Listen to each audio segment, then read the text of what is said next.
What's poppin', everybody? It's a Saber94 on the Whimsy G Players channel. We're gonna talk about the One Piece ban list today a little bit.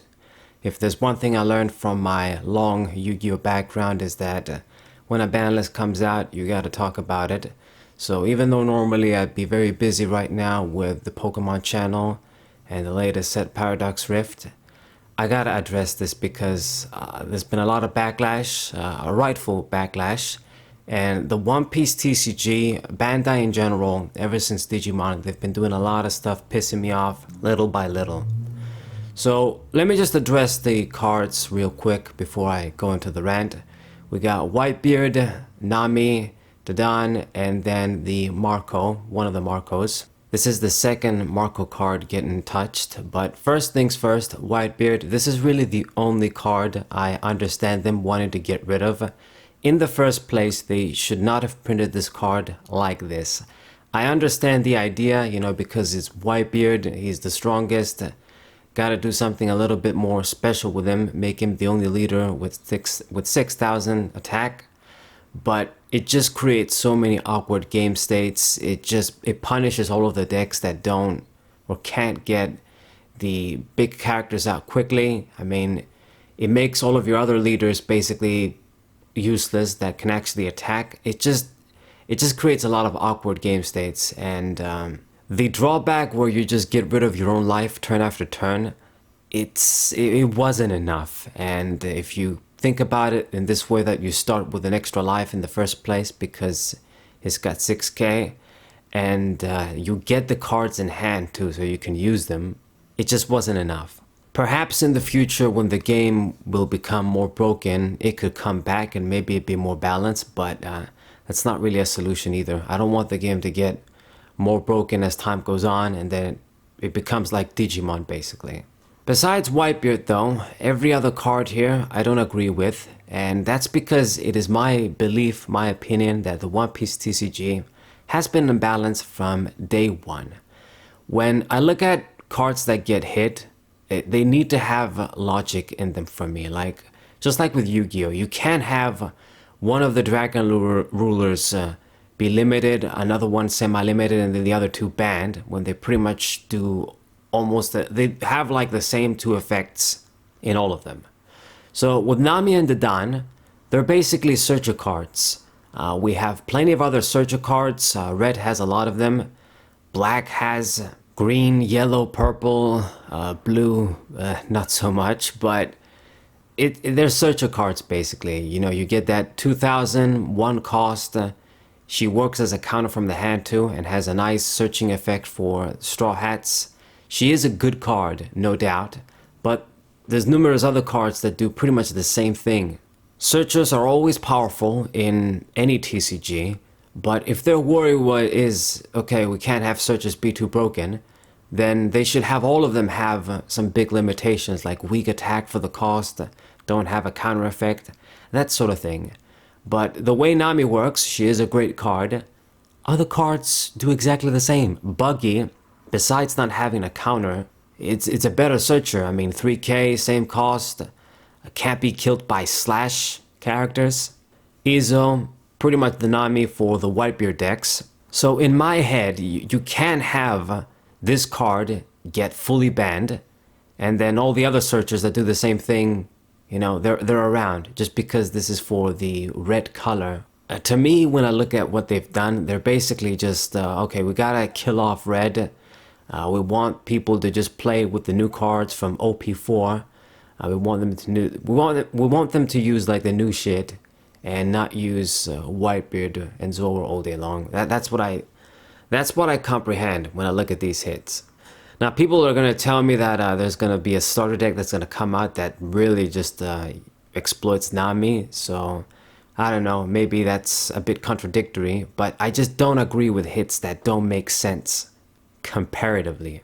Dadan, same thing. I think this is an even worse card than Nami. A little bit stronger, 2 cost, searcher once again.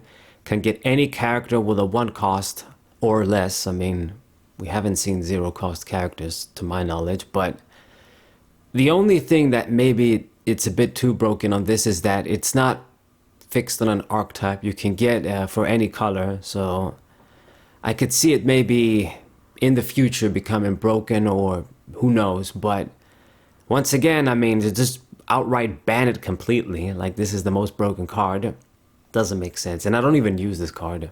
I've never used it.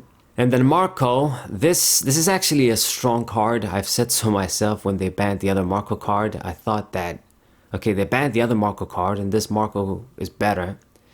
But again, I mean, if you're gonna make the card broken, why make it broken in the first place? You would think they have enough history, Bandai right now, to look at Yu-Gi-Oh, maybe look at Pokemon too, so that they make a card game and they don't fuck things up. Digimon started great, then it got broken, and then even from the beginning there were mistakes, mistranslations, errata cards as soon as they'd come out. I get it, you want to make your money at the end of the day, that's why you have as many card games as possible and milk them, but you gotta have a quality product. Like, I make this comparison all the time. Look at the 2003 to 2007 Generation 3 EX era Pokemon cards. That's what a good format looks like. Now for Marco, they didn't outright ban him. I'm pretty sure he's limited to 1. Okay. He's a pretty good card, but once again, I mean, Robin does a similar thing where she's gonna pop weak-ass characters 3k or less. Other cards either like bounce them or spin them or do something. So, I mean, okay, you know what? Because he has a counter, because he has the second effect, the revival, you just discard a spell and it revives. Maybe what they should have done is make the play cost 6 for 6k or have him be a 5 for 5. Then it could have been more balanced, but there's other cards that just are not balanced in this way either. I mean, I look at the yellow cards. They have like 50 billion trigger cards for big characters of 5k or more, like Perospero and some of the other ones. To me, when I look at this crap, it just doesn't make sense, you know. Free summoning presence is extremely strong. I mean, it's pretty much shield triggers from Duel Masters, you know, security effects, that kind of thing. Especially in a game like this, where it's just hard to get your characters down. And the Dawn mechanic makes any card presence that more important compared to the other TCGs that are similar. So you have that archetype that you basically get free summons from your life as long as you just discard 1 card from hand. I mean, if you're gonna have that, that's gonna be the broken thing in that color. You're gonna have other broken things in the other colors too. And if you're just gonna get rid of the broken stuff for red, it doesn't make sense to me. The way I see it, they're just going with the flow, I guess, banning what they think is too good to try and make the new stuff be better, I guess. Gotta sell the new set, of course. They want people to just move to the new decks, and then when the next set comes out, move into the other new decks again. And I don't like this approach. It's pretty much the same as Digimon at this point. The newest sets, like since BT10 and on, have been so broken. The stuff you can do, like basically getting a super big Digimon easy with all of the damn effects that can just destroy your opponent on its own. Searchers everywhere, and I don't want One Piece to end up like this. It is absolutely incredible that we're basically like 4 sets in, and there's already so many cards getting hit and being miscalculated. This really is just the result of sloppy card designing. It's either that or it's on purpose. And because Bandai has fucked up in so many other aspects in the other TCGs too, because they're just doing so much, even if they have like different people and different teams in charge for each TCG, when you're spreading yourself for too many pies like that, shit like this happens. So here's what I predict now that Red has taken such big hits. Basically, the Whitebeard deck, as we know it with Whitebeard, is gone. Any red Straw Hat decks get punished a lot by not having Nami. You know, you gotta have your searcher. They lose their searchers. Dadan, okay, whatever. And then Marco, whatever. I guess in the future we'll get other big red cards, I guess, with strong broken effects like this. This guy probably isn't gonna be the only one. But what's gonna happen is yellow is just gonna become even stronger.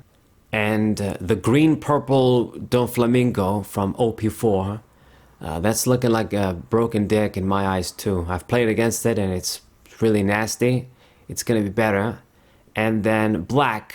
Black decks are also good because they have a ton of great cards too. They just do everything. Searchers can't be killed by effects. They can decrease your cost and kill you easy. You know, busted stuff that in my eyes, I look at some cards there. I look at some cards like Kuzan +1 summon. And I'm thinking, okay, these cards are broken. But they believe that a card like Nami is more broken, which is the same thing. Doesn't make sense.